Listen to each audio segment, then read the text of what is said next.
I'm letting you go because I know. It's in the middle, I know that.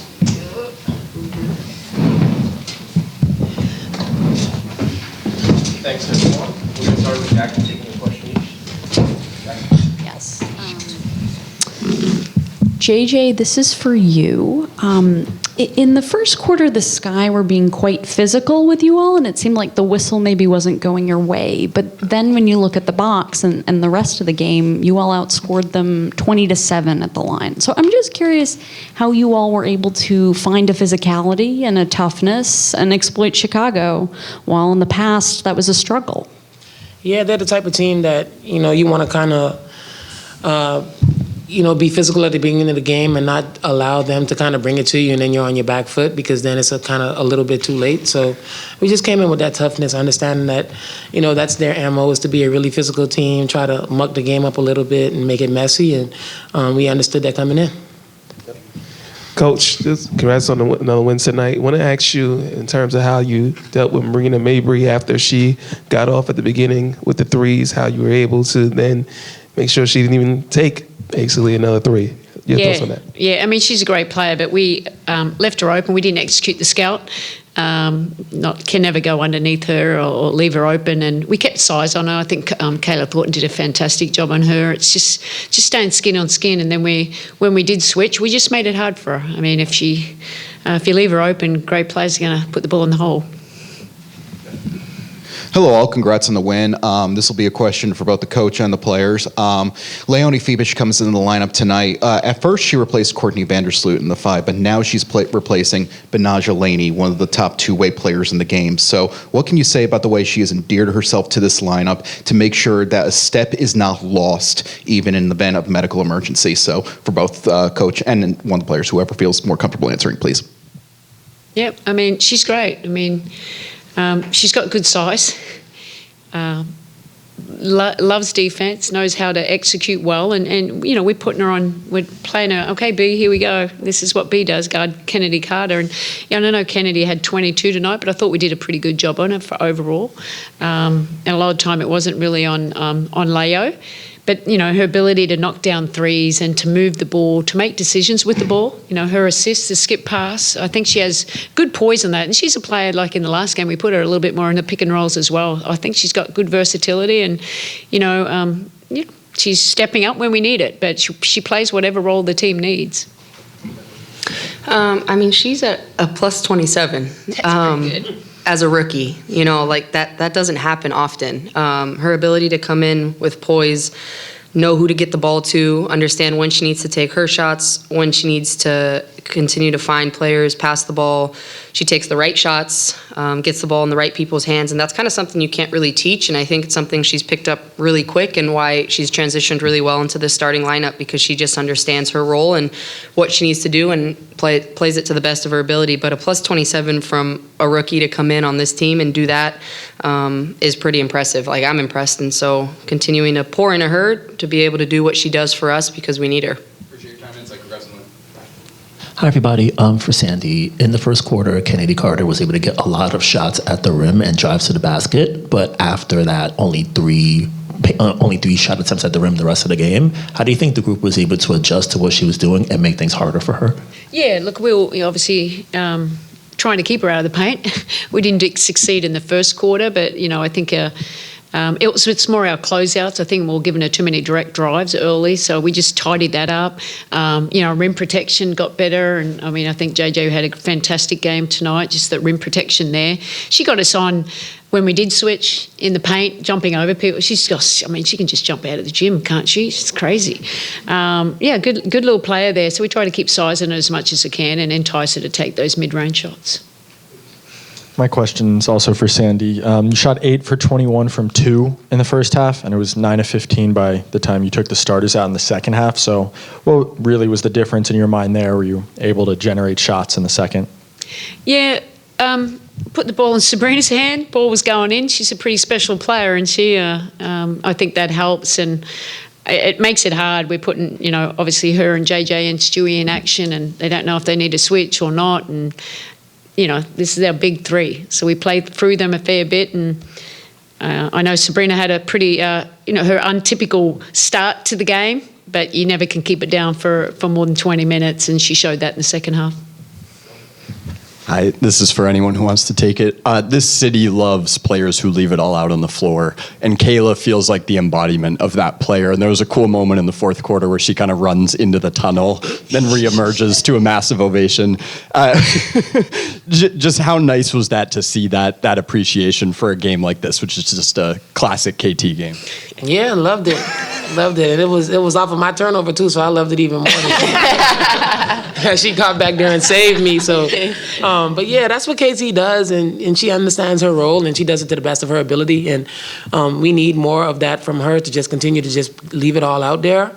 And we're a better team when she does it. Hey, Sab, as Sandy just alluded to, you had a tough first quarter, but from second quarter on, you shot 7 of 10. How were you able to make adjustments and not stay down after a rough shooting start and lock back into the game?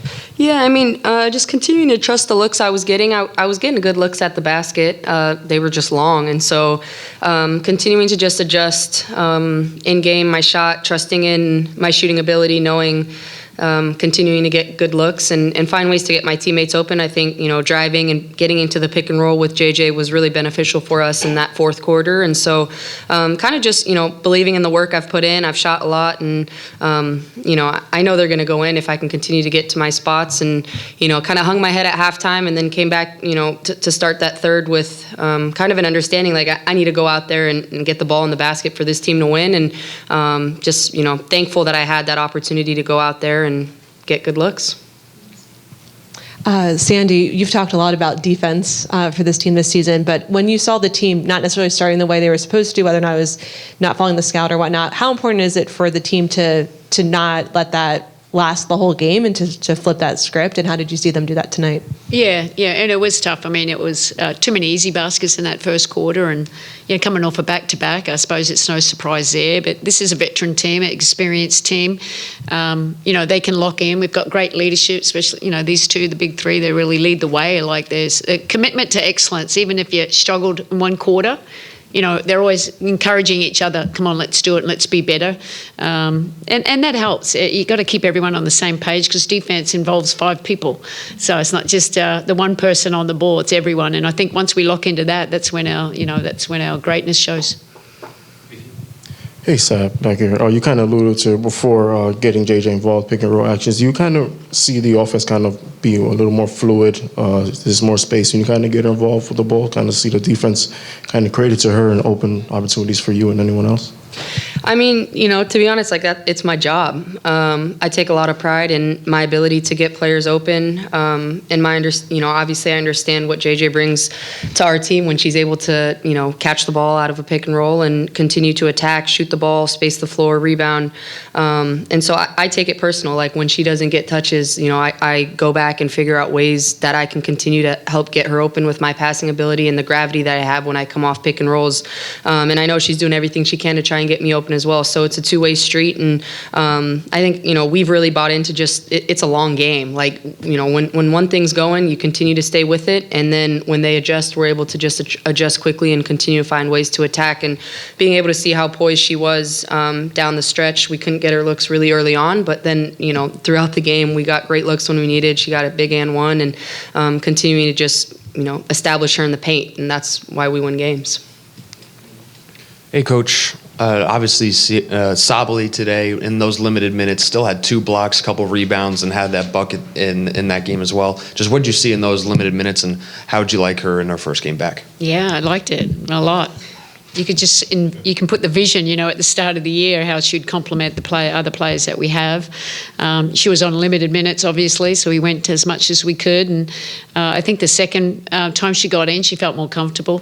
And that she hasn't played for a month, so that's kind of normal. But you just see how explosive, how well she rolls and can finish at the rim. It's another big body for rebounding and defense in there too. So it was very encouraging. I think she was excited to be back. She's feeling good, and that's the most important. Hopefully we can continue to build her up leading into the Olympic break. Hey, Coach, you spoke about defense a little bit earlier. Today you guys forced 13 turnovers for 21 points tonight. in moments where the offense isn't playing well, especially in the first half, what does it say about this team finding ways to be effective and still kind of finding ways to grit this one out? It's a basketball game, isn't it? It's played at two ends. I'd love to if we could score 100 every game, but it's not going to happen every game because this is the WNBA and every opponent is different, isn't it? So we just it's like a chess game. So we have to work out, but we always have to hang our hat on defense. Defense wins championships. I know all coaches say that, but I'm a firm believer. I think we got the tools to be a great defensive team. It's the consistency, and we know we've shown it a lot this year too. When we lock in, we can lock teams down too. Now, not always for 40 minutes, but we know how to raise the level, and it's just the communication and the trust that they have. I think that's pretty special, but we're going to continue to get better. We're not where we want to be, but we're on the right track. This question is for JJ. JJ, tonight was your second game of the season with a double-double and at least 3 assists and 3 blocks. How important is it for you to just set the tone and be effective on multiple aspects of the floor, not just on the interior? I'm sorry, what was the ending part? How important is it for you to be effective, not just on the interior, but on the perimeter with your playmaking, your blocking? Yeah, just finding different ways to affect the game, different ways to help the team, and that's what it's about. For Sabrina and JJ, so largest crowd ever for a Liberty game at Barclays Center. I just wondered, how much do you guys feed off the crowd? How much do they uplift you?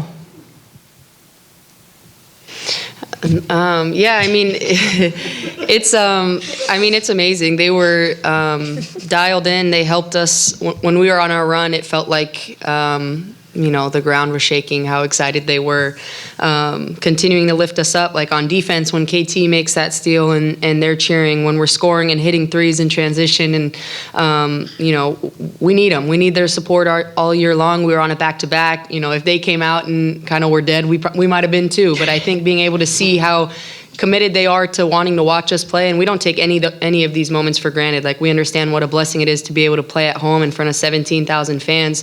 This is a game you got to show up and understand that you're playing, potentially for the first time in front of a new fan, and what lasting impact do you want to leave on someone that's coming, and understanding that we have the potential to do that, and obviously very thankful for the fans that show up for us every single day. Finish with Brian. Sandy, you spoke about defense before, and with Reese, she was just 5 for 17. She barely got her double-double. So why were you guys so effective against her, and how important was that to winning this game? We have Jonquel Jones and Brianna Stewart. I think they just anchor us. We do a really good job of protecting the rim, because we've got these players. They anticipate really well. We made it hard for her. She still got a double-double, so the fans love that. She's a tough competitor, and we have to be locked in, and that's what the players were. They took pride in, doing a good job on her, and helped us get the win tonight. Thanks, everyone. Thanks, guys.